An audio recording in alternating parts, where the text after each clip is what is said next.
Good morning, Northwest Hills. Sometimes God just sends me a blatant message, and it's something that I need to learn. Well, on July 3rd of this year, he did such a thing. It was the day before we were going to get together with family for the 4th of July.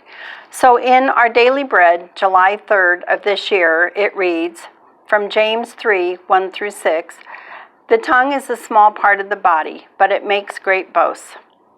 Just a spark. We're in the library and we can see the flames right outside. She was scared. We could hear it in her voice. We know her voice, the voice of our daughter. At the same time, we knew her college campus was the safest place for her and her almost 3,000 fellow students. The 2018 Woolsey fire spread more quickly than anyone anticipated, most of all, fire personnel. The record heat and dry conditions in the California Canyon, along with the legendary Santa Ana winds, were all the rather small sparks needed to ultimately burn 97,000 acres, destroy more than 1,600 structures, and kill 3 people. In the photos taken after the fire was contained, the usual lush coastline resembled the barren surface of the moon.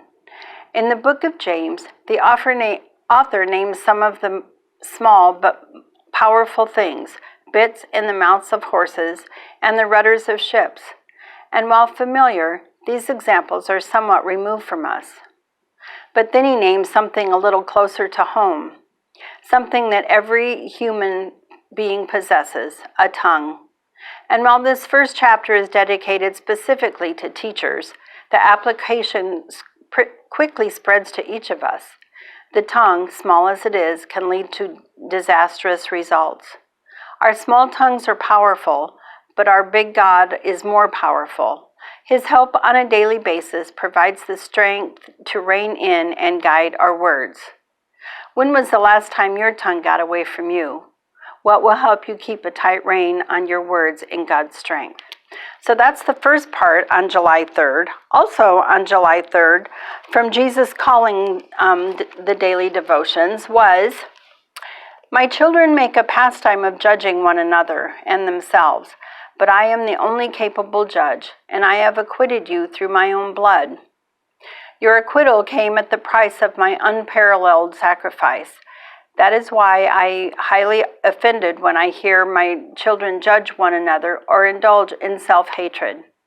If you live close to me and absorb my word, the Holy Spirit will guide you and correct you as needed. There is no condemnation for those who belong to me. From Luke 6:37, it says, do not judge, and you will not be judged. Do not condemn, and you will not be condemned. Forgive, and you will be forgiven. That's something I need to realize in my own life, that my words hurt. And I also found in Proverbs 16:24, gracious words are a honeycomb, sweet to the soul and healing to the bones. So I try very hard to use those gracious words and to be the honeycomb to other people. And I hope you will reflect on these words and do the same. Thank you for joining us. We'll see you soon.